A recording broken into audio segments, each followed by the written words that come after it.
Coucou tout le monde. Aujourd'hui, on va parler végétarisme avec Popiette. Pourquoi? Parce que Popiette, elle aussi, aimerait qu'on mange soit moins ses compatriotes.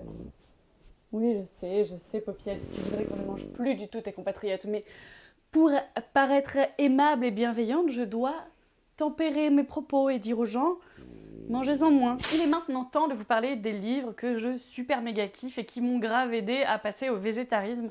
Alors faut savoir que je mange encore du fromage, ce qui est presque pire que de manger de la viande. En gros, le bébé arrive, il tète sa mère genre 3 jours et après on lui enlève la tétée et qu'est-ce qu'on lui donne? Je te le donne en mille et mille, du lait de vache en poudre ou des trucs comme ça. En gros, on lui donne du lait moins bon qui a été lyophilisé, je sais pas quoi, nanana, pour que nous on récupère le lait de sa rhum. Tranquille, pépouze, tout va bien les gars. Donc c'est moche, c'est très très moche. Je me prends pas la tête, je sais que ça va arriver parce que ça me dégoûte de plus en plus. Je pense qu'il faut prendre son temps, il faut prendre son rythme et il ne faut surtout pas se culpabiliser parce qu'en fait c'est hyper inefficace. Respectons-nous et voilà, on fait comme on peut, mais en tout cas, je trouve que savoir est la première étape et c'est la plus grosse étape en fait. Parce qu'à partir du moment où on sait, je pense que dans notre tête, il y a un gros cheminement qui se fait et qui amènera forcément au mieux. Le premier livre dont j'aimerais vous parler, c'est Coaching Veggie de Cléa, qui a le blog, je crois, Cléa Cuisine. Pour une seule recette, en fait, tu vas avoir plusieurs possibilités. Par exemple, le brocoli, tu peux le remplacer par la courgette, la carotte, la patate douce, le potimarron.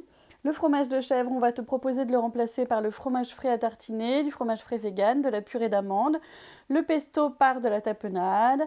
Les cerneaux de noix par des pignons de pain. En fait, toutes les recettes sont possiblement à faire avec d'autres ingrédients et c'est expliqué.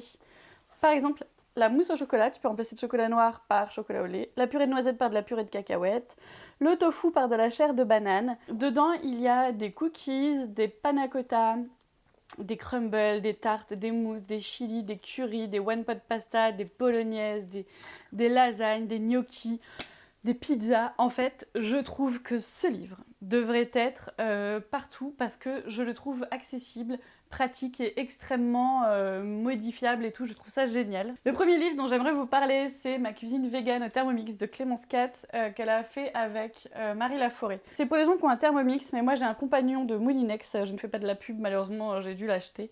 Mais ça fonctionne aussi en fait. Il est évidemment clé en main dans le sens où si vous avez un Thermomix, tout est expliqué.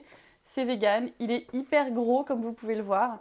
Il y a des recettes comme chutney de kumquat, du granola, des pancakes, des crêpes, du pain perdu, de la focaccia, caramel de date, glace et sorbet, scones, voilà, c'est vegan, c'est au Thermomix et je les trouve, c'est très pratique en fait, tout simplement parce que ça permet d'être guidé. Si vous n'avez pas de Thermomix, je vous conseille le livre Vegan débutant de Marie Laforêt. Alors Marie Laforêt, elle a fait plusieurs livres qui sont absolument géniaux. Je vous conseille également son blog qui est juste de toute beauté. Marie Laforêt, donc, elle a fait le livre Vegan que j'adore. Elle a fait le livre Elfie Vegan qui est aussi génialissime. Elle a fait ce livre Vegan débutant et c'est celui-là dont j'aimerais vous parler parce que je trouve celui-ci formidable, mais je vous avoue que quand je l'ai eu, ça m'a un peu fait genre wow. Je ne connaissais pas les farines de trucs, les machins, les bidules, enfin franchement ça m'a paru un peu complexe. Alors que le vegan débutant, il est vraiment plus facile, tu vois, champignons, pâtes avec de la crème. Ah ouais, en termes de crème, j'adore la crème de cajou, c'est hyper bon si vous pouvez goûter. Curry gourmand au lait de coco et aux pois chiches rôtis. L'autre livre dont j'aimerais vous parler, mais c'est surtout de sa chaîne YouTube que j'aimerais vous parler, c'est Les Petits Plats d'Eva. Elle a une chaîne YouTube absolument géniale, c'est une personne engagée, c'est une personne comme on les aime. Alors franchement, son livre est génial, mais suivez sa chaîne YouTube parce qu'en fait tout y est et elle est absolument formidable. Elle fait des petits montages mignons, j'adore, ça me fait trop rire. Alors celui-là, je sais pas si vous suivez sur Instagram Sébastien Cardinal et Laura Vegan Power, mais faites-le parce que c'est un couple de véganes qui sont hyper sympas. Et alors, ce livre est une sorte de bonheur intersidéral. Dès que je l'ouvre, je suis morte de rire. En fait, il s'appelle Food Porn Vegan, donc je pense que vous pouvez voir à l'image de quoi on parle. Plonger à corps perdu dans un monde de luxure culinaire sans pareil. Ça va être sale et ça va être bon.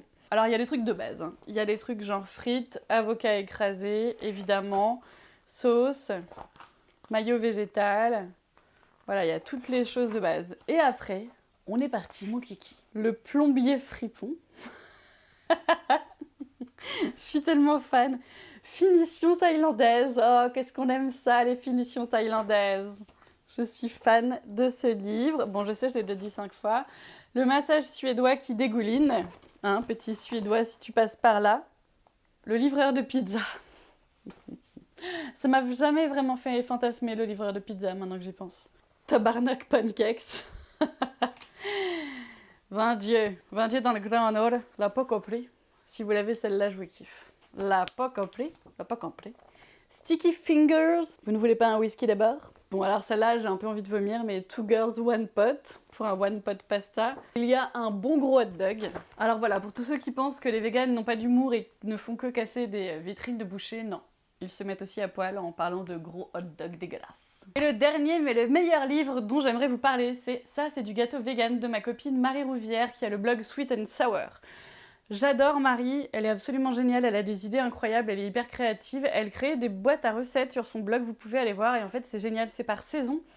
Par saison, en fait, elle vous propose d'acheter un espèce de petit e-book où il y a des recettes salées et des recettes sucrées pour un trimestre, en fait.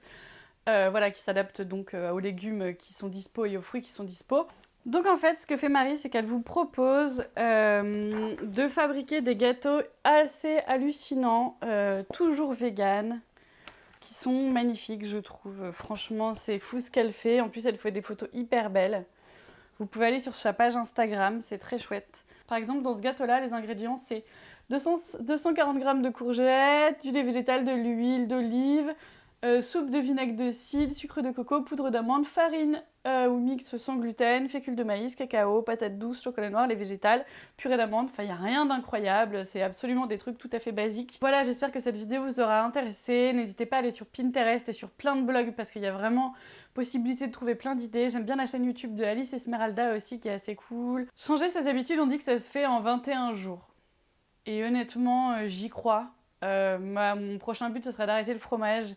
Allez-y progressivement, faites-vous confiance, vous stressez pas si on vous juge, dites simplement que vous faites bien ce que vous voulez. Après, il y a une série Netflix qui est géniale, je retrouverai le nom, je vous le mettrai en barre d'infos, pour avoir des arguments. C'est des athlètes en fait, et il y a des gens qui parlent de végétarisme, qui expliquent que par exemple on n'a pas du tout une mâchoire qui est faite pour manger de la viande. Il y a aussi une histoire d'intestin, on a des intestins hyper longs, ce qui n'est pas du tout le cas de la plupart des carnivores en fait dans la nature, ce qui fait qu'on n'est pas forcément fait pour ça. Bref, il y a des arguments. De toute façon, le premier argument est évidemment de penser à la nature, à l'amour qu'on a pour nos animaux et au fait que l'industrialisation à outrance, la surconsommation en fait est une catastrophe écologique, est une catastrophe humanitaire. Il y a un truc quand même, où je finirai là-dessus, qui m'a vachement choquée et qui me choque encore, c'est que toute la nourriture qui est produite pour les animaux, qu'on mange nous, hein, en Europe la plupart du temps, puis bon en Chine et à plein d'autres endroits qui sont extrêmement des gros consommateurs de viande, hein. En France on n'est pas grand chose, mais en tout cas je pense que je suis persuadée que les petits gestes comptent et que petit à petit les choses prennent de l'ampleur et les choses ont toujours commencé comme ça avec un petit groupe de personnes et les choses évoluent comme ça de toute façon. Ça fait effet papillon, boomerang, boule de neige, tout ce que tu veux, bowling si ça te fait plaisir. Toute la nourriture qui est produite pour nourrir les animaux en fait, toute l'eau utilisée pour nourrir les animaux, si cette part de nourriture et d'eau était donnée à tous les enfants qui meurent de faim, à toutes les familles qui meurent de faim, les hommes, les femmes, tous les gens qui meurent de faim, la faim dans le monde, il n'y en aurait pas en fait. Donc parfois on me dit « Ah, ça n'a rien à voir », mais en fait si, ça a tout à voir. Pour moi, c'est clairement l'exemple même du choix en fait. Le consommateur a des choix. La faim dans le monde est un choix. Par égoïsme, on décide qu'il est plus important de nourrir les animaux qu'on va consommer plutôt que de nourrir l'humanité en fait. Donc on a un petit problème et on fait naître des animaux qui vont vivre des vies de souffrance, des vies horribles, alors qu'on pourrait juste ne pas les manger, on pourrait juste vivre en harmonie avec la nature, en chassant, si vous voulez, une fois de temps en temps, si ça vous fait plaisir de tuer des gens. mais en respectant les choses et en n'étant pas dans la surconsommation, la surindustrialisation et et dans la et dans la merde dans laquelle on est en fait. Voilà. Bon, bah, j'espère que cette vidéo vous aura fait réfléchir. N'ayez pas peur du jugement ou voilà. Enfin, je veux dire, moi, je pourrais mentir et dire que je mange pas de fromage et que je suis végane, c'est faux et j'ai pas peur du jugement dans le sens où je suis claire avec moi-même. Je suis pas parfaite et j'y vais encore à mon rythme. Et surtout, ne critiquez pas les véganes qui sont véganes. En fait, ils le font pas contre vous, hein, ils le font pour eux. En fait, l'idée, c'est vraiment pas d'essayer de convaincre, l'idée, c'est de semer des graines, chacun fait comme il veut, mais évidemment, le mieux, c'est quand même de respecter un petit peu la nature, parce que sans planète, bah, il n'y a plus personne. C'est-à-dire, voilà. Bisous.